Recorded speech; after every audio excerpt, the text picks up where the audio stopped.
ನಮಸ್ತೆ Karnataka digital book Kannada YouTube ಚಾನಲ್ಗೆ ಸ್ವಾಗತ ಸುಸ್ವಾಗತ. ಭಾರತದ ಸೇನಾಪಡೆಗಳು ಸರ್ವಸನ್ನದ್ಧವಾಗಿದೆ. ರಕ್ಷಣಾ ಸಚಿವ ರಾಜನಾಥ್ ಸಿಂಗ್ ಪ್ರಧಾನಿ ಮೋದಿ ಅವರನ್ನ ಭೇಟಿ ಮಾಡಿ ಸಿದ್ಧತೆಗಳ ಬಗ್ಗೆ ಅವರ ಜೊತೆ ಮಾಹಿತಿಯನ್ನು ಹಂಚಿಕೊಂಡಿದ್ದಾರೆ. ಹಾಗೆ ರಕ್ಷಣಾ ಇಲಾಖೆಗೆ ಸಂಬಂಧಪಟ್ಟ ಪಾರ್ಲಿಮೆಂಟರಿ ಕಮಿಟಿಯ ಜೊತೆ ಕೂಡ ಮಾಹಿತಿಯನ್ನು ಹಂಚಿಕೊಂಡಿದ್ದಾರೆ. ಇನ್ನು ಕಾಶ್ಮೀರ ಸೇರಿದಂತೆ ಎಲ್ಲಾ ಕಡೆಗಳಲ್ಲೂ ಹೈ ಅಲರ್ಟ್ ಘೋಷಣೆ ಮಾಡಲಾಗಿದ್ದು, ಭದ್ರತೆ ಹಾಗೂ ಇನ್ನಿತರೆ ಕಾರ್ಯಗಳ ಬಗ್ಗೆ ಗೃಹ ಸಚಿವ ಅಮಿತ್ ಶಾ ಎಚ್ಚರಿಕೆಯನ್ನ ತೆಗೆದುಕೊಂಡಿದ್ದಾರೆ.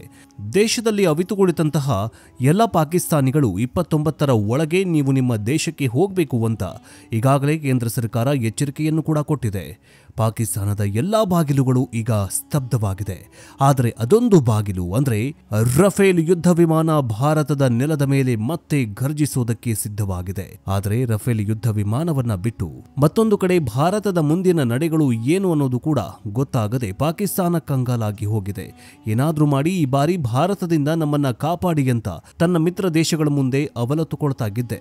ಚೈನಾ, ಟರ್ಕಿಗಳು ಪಾಕಿಸ್ತಾನಕ್ಕೆ ಯುದ್ಧ ವಿಮಾನಗಳನ್ನ ಪೂರೈಸುವುದಕ್ಕೆ ಮುಂದಾಗ್ತಿದ್ದಾವೆ. ಆದ್ರೆ ಯುದ್ಧ ಶುರುವಾದ್ರೆ ಬರೀ ಆಯುಧಗಳು ಮಾತ್ರ ಸಾಕಾಗೋದಿಲ್ಲ. ಆಹಾರ, ಇಂಧನ ಹಾಗೂ ದೊಡ್ಡ ಪ್ರಮಾಣದಲ್ಲಿ ಬೇಕಾಗತ್ತೆ. ಇನ್ನು ಪಾಕಿಸ್ತಾನದ ಸಮುದ್ರ ಮಾರ್ಗಗಳಿಂದ ಒಳನಾಡಿನ ಸಂಪರ್ಕವನ್ನು ಕಲ್ಪಿಸುವಂತಹ ರಸ್ತೆಗಳು ಬಲೂಚ್ ಲಿಬರೇಷನ್ ಆರ್ಮಿಯ ಕಾರಣಕ್ಕೆ ಆತಂಕಕ್ಕೀಡಾಗ್ತಾಗಿದ್ದಾವೆ. ಯುದ್ಧ ಶುರುವಾದರೆ ಕರಾಚಿ ಬಂದರನ್ನ ಅವರು ಬಳಸ್ಕೊಳ್ಳೋದಕ್ಕೆ ಕಷ್ಟ ಆಗತ್ತೆ.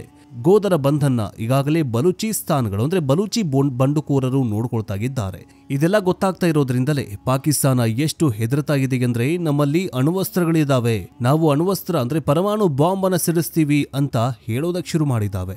130 ಅಣ್ವಸ್ತ್ರಗಳನ್ನ ಭಾರತದ ವಿರುದ್ಧ ಸಿದ್ಧ ಮಾಡಿ ಇಟ್ಟಿದ್ದೀವಿ ಅಂತ ಪಾಕಿಸ್ತಾನ ಹೇಳ್ತಾಗಿದೆ. ಅಗತ್ಯ ಬಿದ್ರೆ ಅಣು ಬಾಂಬ್ ಸ್ಫೋಟ ಮಾಡ್ತೀವಿ ಅಂತ ಅಲ್ಲಿನ ಕೆಲ ನಾಯಿಗಳು ಬೊಗಳೋದಕ್ಕೆ ಶುರು ಮಾಡಿವೆ. ಆದ್ರೆ ಅಣ್ವಸ್ತ್ರ ಅಂತಂದ್ರೆ ಏನು? ಮೋಟಾರ್ ಬೈಕ್ಗಳ ಮೇಲೆ ತೆಗೆದುಕೊಂಡು ಹೋಗಿ ಬರ್ತಾರಾ? ಮಿಸೈಲ್ಗಳನ್ನ ದಾಳಿ ಮಾಡೋದಕ್ಕೆ ರಾಕೆಟ್ಗಳಿದ್ದಾವೆ. ನಿಮ್ಮ ಹತ್ರ ಅದಕ್ಕೆ ಬೇಕಾದ ಇಂಧನ ನಿಮ್ಮ ಹತ್ರ ಎಷ್ಟಿದೆ ಅಂತ ಪಾಕಿಸ್ತಾನದ ಜನಾನೇ ಕೇಳೋದಕ್ಕೆ ಶುರು ಮಾಡ್ತಾ ಇದ್ದಾರೆ. ಇನ್ನು ಪಾಕಿಸ್ತಾನ ಅಣ್ವಸ್ತ್ರದ ಬಗ್ಗೆ ಮಾತಾಡ್ತಾ ಇದ್ದಂತೆ ಭಾರತ ಏನು ಸುಮ್ಮನೆ ಕೂತಿಲ್ಲ. ಭಾರತವೂ ಕೂಡ ಅಣುಬಾಂಬ್ ಸ್ಫೋಟವನ್ನ ಮಾಡೋದಕ್ಕೆ ಸರ್ವಸನ್ನದ್ಧವಾಗಿದೆ. ಹಾಗಾದ್ರೆ ಪಾಕಿಸ್ತಾನಕ್ಕೆ ಇದೆಂತ ದುರ್ಗತಿ ಬಂತು? ಪಾಕಿಸ್ತಾನದ ವಿರುದ್ಧ ಯುದ್ಧ ಮಾಡ್ತಾರಾ ನರೇಂದ್ರ ಮೋದಿ ಅವರು ಅನ್ನೋದನ್ನ ಈ ವಿಡಿಯೋದಲ್ಲಿ ಸಂಪೂರ್ಣವಾಗಿ ಹೇಳ್ಕೊಡ್ತೀವಿ. ವಿಡಿಯೋ ಶುರು ಮಾಡೋದಕ್ಕಿಂತ ಮುಂಚೆ ಭಾರತ ಪಾಕಿಸ್ತಾನ ಯುದ್ಧ ನಡಿಬೇಕಾ ನಡಿಬಾರ್ದಾ, ಜೊತೆಗೆ ಮೋದಿಯವರ ಈ ಒಂದು ನಿರ್ಧಾರದಿಂದ ಇಬ್ಬರಿಗೂ ಕೂಡ ಲಾಸ್ ಆಗತ್ತಾ, ಅಂದ್ರೆ ಆರ್ಥಿಕ ಬಿಕ್ಕಟ್ಟು ಏನಾದರೂ ತಲೆದೂರುತ್ತಾ? ಕಮೆಂಟ್ ಮೂಲಕ ತಿಳಿಸಿ. ರಫೇಲ್ ಯುದ್ಧ ವಿಮಾನ ಬರ್ತಾ ಇದೆ ಅಂತ ಗೊತ್ತಾಗ್ತಾಗಿದ್ದಂತೆ ಎದುರಾಳಿ ಪಾಳೆಯ ಎದೆ ನಡುಗತಕ್ಕೆ ಶುರು ಮಾಡಿದೆ. ರಫೇಲ್ ಅನ್ನುವಂತಹ ರಣರಕ್ಕಸ ಶತ್ರು ಸಂಹಾರಗಳ ಎದೆ ಸೀಳಿ ಮಟ್ಟ ಹಾಕುವ ಬ್ರಹ್ಮ ರಾಕ್ಷಸ ಈ ರಫೇಲ್ ಯುದ್ಧ ವಿಮಾನ. ಹೌದು, ಪಾಕಿಸ್ತಾನ ಹಾಗೂ ಭಾರತದ ನಡುವೆ ಎಲ್ಲವೂ ಕೂಡ ಸರಿಯಿಲ್ಲದೆ ಇರುವ ಕಾರಣಕ್ಕಾಗಿ ಭಾರತಕ್ಕೆ ರಣಗರ್ಜನೆ ಮಾಡ್ತಾ ರಫೇಲ್ ಬರ್ತಾ ಇದ್ದಾನೆ. ಭಾರತದ ಈಗಿನ ಬಲ ನೋಡಿಗೆ ಬೆವರ್ತಾಗಿರುವ ಪಾಕಿಸ್ತಾನ ರಫೇಲ್ ಬರ್ತಾ ಇದ್ದಾನೆ ಅನ್ನೋ ಗೊತ್ತಾಗ್ತಾ ಇದ್ದಂತೆ ನಡುಗೋದಕ್ಕೆ ಶುರು ಮಾಡಿದೆ. ನಿಮಗೆಲ್ಲ ಗೊತ್ತಿರುವ ಹಾಗೆ ಈಗಾಗಲೇ ಭಾರತದ ಬಳಿ ರಫೇಲ್ ಯುದ್ಧ ವಿಮಾನಗಳು ಇದೆ. ಇದೀಗ ಮತ್ತೆ 26 ರಫೇಲ್ ಫೈಟರ್ ಜೆಟ್ಗಳನ್ನು ಖರೀದಿ ಮಾಡುವುದಕ್ಕೆ ಭಾರತ ನಿರ್ಧಾರ ಮಾಡಿದೆ. ಭಾರತದ ಈ ನಿರ್ಧಾರ ಕೇವಲ ಪಾಕಿಸ್ತಾನ ಮಾತ್ರವಲ್ಲ, ಭಾರತದ ಶತ್ರು ಪಾಳೆಯಗಳಲ್ಲೂ ನಡುಕ ಹುಟ್ಟಿದೆ. ಹೀಗೆ ಒಂದು ಕಡೆ ರಫೇಲ್ ಒಪ್ಪಂದ ಆಗ್ತಾ ಇದ್ದಂತೆ ಮತ್ತೊಂದು ಕಡೆ ಶಸ್ತ್ರಾಭ್ಯಾಸವನ್ನು ಕೂಡ ಭಾರತ ಮಾಡೋದಕ್ಕೆ ಶುರು ಮಾಡಿದೆ. ಅದರಲ್ಲೂ ಭಾರತೀಯ ನೌಕಾಸೇನೆ ಬ್ರಹ್ಮೋಸ್ ಹಾರಿಸಿ ಎಲ್ಲದಕ್ಕೂ ನಾವು ಸಜ್ಜಾಗಿದ್ದೇವೆ ಎನ್ನುವ ಸಂದೇಶವನ್ನು ರವಾನೆ ಮಾಡಿದೆ. ಇಂಟ್ರೆಸ್ಟಿಂಗ್ ಕಹಾನಿ ಏನಂತಂದ್ರೆ, ಬ್ರಹ್ಮೋಸ್ ಹಾರಿಸುವ ನೌಕಾದಳ any time anywhere we are ready ಅನ್ನುವಂತಹ ಸಂದೇಶವನ್ನ ನೌಕಾಪಡೆ ಅಂದ್ರೆ ಭಾರತೀಯ ನೌಕಾಪಡೆ ಒಂದು ಸೋಷಿಯಲ್ ಮೀಡಿಯಾದಲ್ಲಿ ಒಂದು ಪೋಸ್ಟ್ ಮಾಡಿದೆ. ಹೀಗೆ ಭಾರತ ಸಂಪೂರ್ಣವಾಗಿ ತಯಾರಿಗಳನ್ನು ನಡೆಸ್ತಾ ಇದ್ದಂತೆ ಅತ್ತ ಕಂತ್ರಿ ಪಾಕಿಸ್ತಾನಕ್ಕೆ ಕೆಲವೊಂದಿಷ್ಟು ಕಂತ್ರಿ ದೇಶಗಳು ಸಹಾಯ ಮಾಡೋದಕ್ಕೆ ಮುಂದಾಗಿವೆ. ಟರ್ಕಿ ತನ್ನ ಯುದ್ಧ ವಿಮಾನವನ್ನೇ ಪಾಕಿಸ್ತಾನಕ್ಕೆ ಕಳುಹಿಸಿಕೊಟ್ಟಿದೆ. ಮತ್ತೊಂದು ಕಡೆ ಭಾರತದ ತಯಾರಿಯನ್ನ ನೋಡಿ ಪಾಕಿಸ್ತಾನದ ಸೇನಾ ಮುಖ್ಯಸ್ಥ ನಾಪತ್ತೆಯಾಗಿದ್ದಾನೆ ಎನ್ನುವಂತಹ ಸುದ್ದಿ ಕೇಳಿ ಬರ್ತಾಗಿದೆ. ಅಷ್ಟಕ್ಕೂ ಪಾಕಿಸ್ತಾನಕ್ಕೆ ಯಾವೆಲ್ಲ ದೇಶಗಳು ಸಪೋರ್ಟ್ ಮಾಡ್ತಿದ್ದಾವೆ? ಪಾಕಿಸ್ತಾನದ ಸೇನಾ ಮುಖ್ಯಸ್ಥ ನಾಪತ್ತೆಯಾಗಿದ್ದು ಯಾಕೆ? ಭಾರತ ಮತ್ತೆ ರಫೇಲ್ ಫೈಟರ್ ಜೆಟ್ಗಳನ್ನ ಆರ್ಡರ್ ಮಾಡಿದ್ದು ಯಾಕೆ? ನೌಕಾಸೇನೆ ಯಾವ ರೀತಿ ಪ್ರಿಪರೇಷನ್ ಮಾಡಿಕೊಳ್ತಾ ಇದೆ ಅನ್ನೋದರ ಇಂಟ್ರೆಸ್ಟಿಂಗ್ ಕಹಾನಿಯನ್ನ ಭಾರತ ಎಂಥ ಪರಿಸ್ಥಿತಿಯನ್ನ ಎದುರಿಸುವುದಕ್ಕೆ ಕೂಡ ಸರ್ವಸನ್ನದ್ಧವಾಗಿದೆ.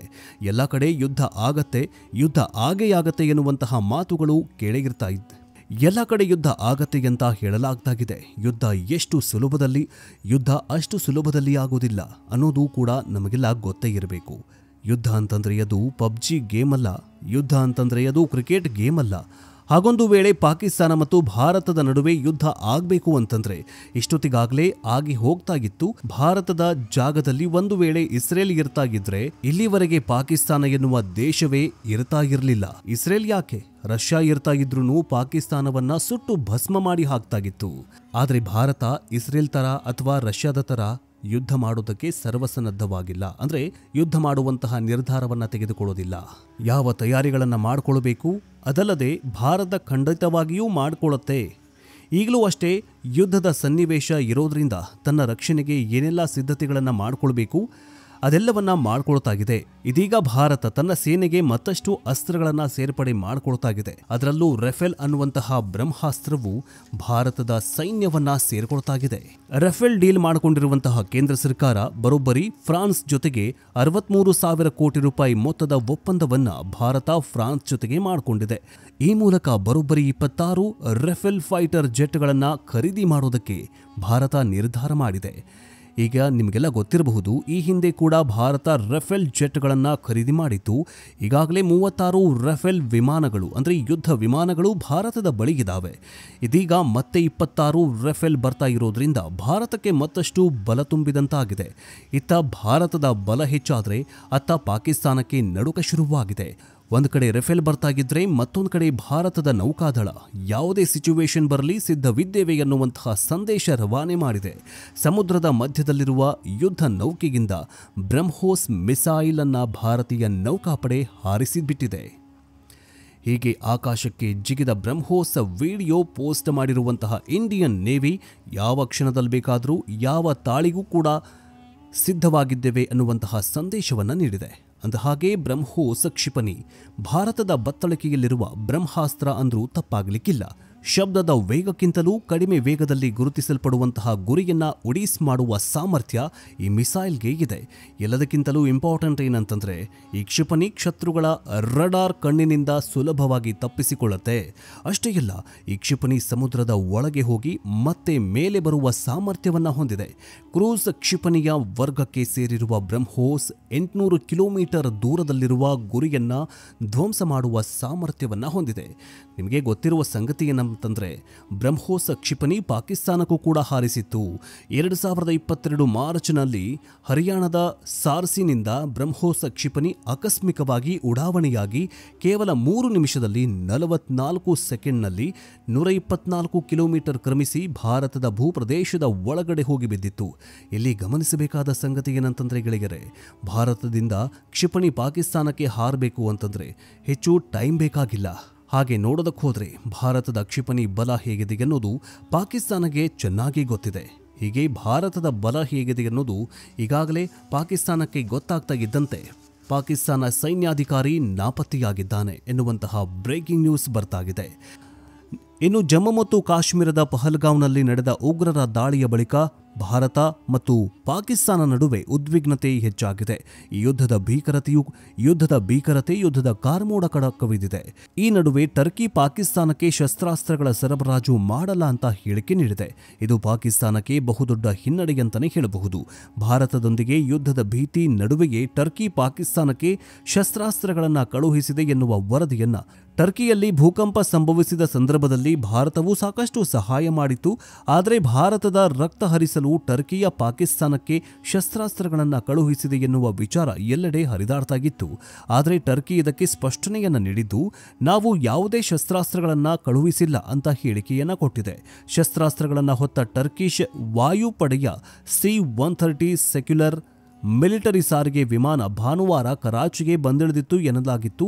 ಆದರೆ ಟರ್ಕಿಯಿಂದ ಹೊರಟ ಸರಕು ವಾಹನ ಅಂದರೆ ಸರಕು ವಿಮಾನ ಇಂಧನ ತುಂಬುವುದಕ್ಕೆ ಪಾಕಿಸ್ತಾನದಲ್ಲಿ ಇಳಿಸಿತ್ತು.